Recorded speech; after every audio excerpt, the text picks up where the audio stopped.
Irmãos, como vocês estão? Estou bem? Quanto tempo, hein? Nossa, meu Deus. Faz muito tempo já, né? Que a gente não se fala, a gente não faz vídeo. E eu tô em recuperação ainda. Eu vou falar uma coisa: os remédios estão sendo muito fortes, nossa. Não era nem estar nem dirigindo. O médico mandou ficar em repouso. O que acontece? Eu vou falar um pouquinho sobre as coisas que estão acontecendo, né? Rio de Janeiro. Vocês lembram da profecia, né, que eu passei pra vocês,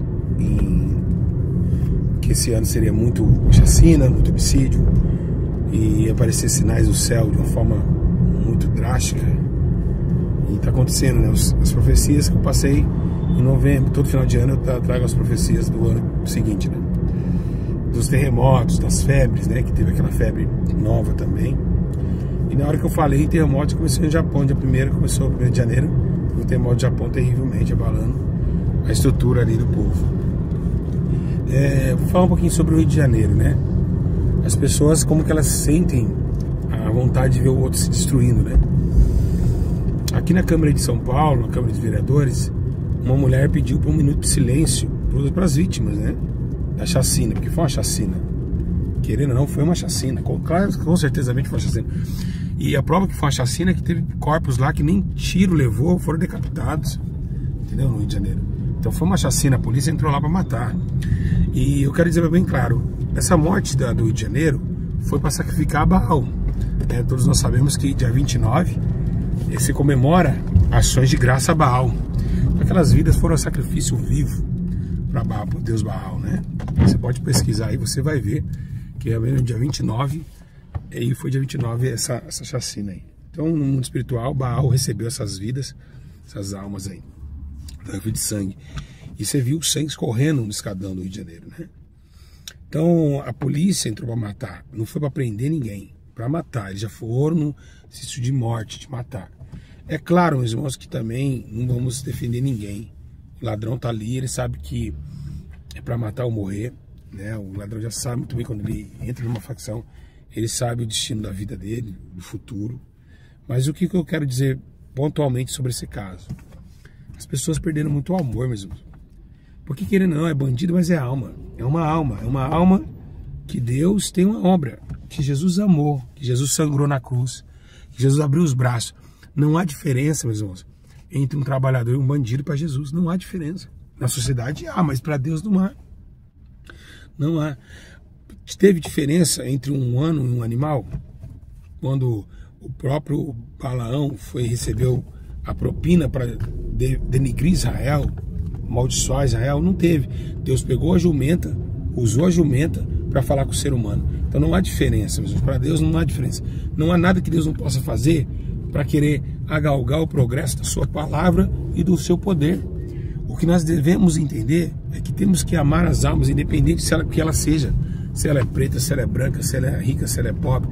As almas, elas são o presente de Deus para a humanidade, para o mundo. O mundo recebeu as almas como o movimento do céu. O movimento do céu estava parado, né?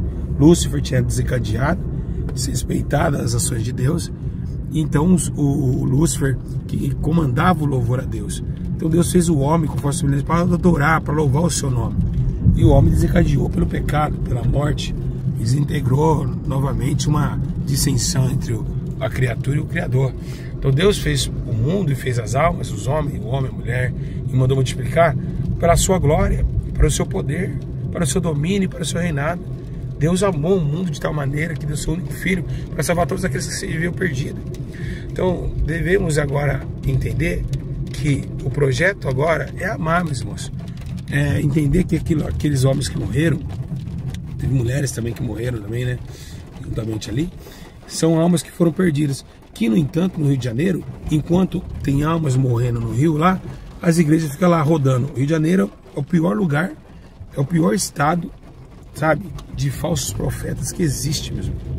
Não tem nenhum lugar pior do que o Rio de Janeiro, de falsas profecias, de falsos profetas, de falsos espíritos. O Rio de Janeiro é um lugar de falsos profetas, sabe? Um lugar onde as pessoas só ficam rodando lá nos cultos lá, e no morro não fazem a obra.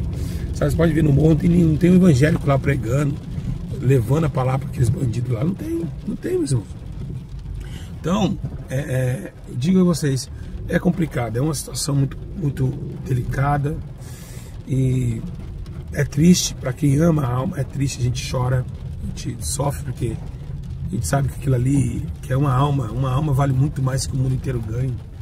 Então Deus, tenho certeza, no céu está muito triste, chorando também o céu, por ter mais almas perdidas por Satanás. Então, Deus abençoe a todos e você pega essa reflexão, entenda que tudo não foi por acaso, tudo tem um porquê.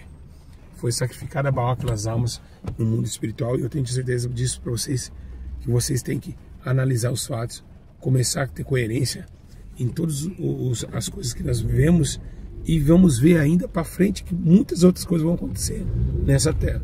Que Deus abençoe. Com pouca força aqui a gente está, executando as palavras aqui, mas que Deus abençoe. Um abraço a todos vocês, amo muito vocês e vamos se recuperar cada dia mais. Abraço, até a paz.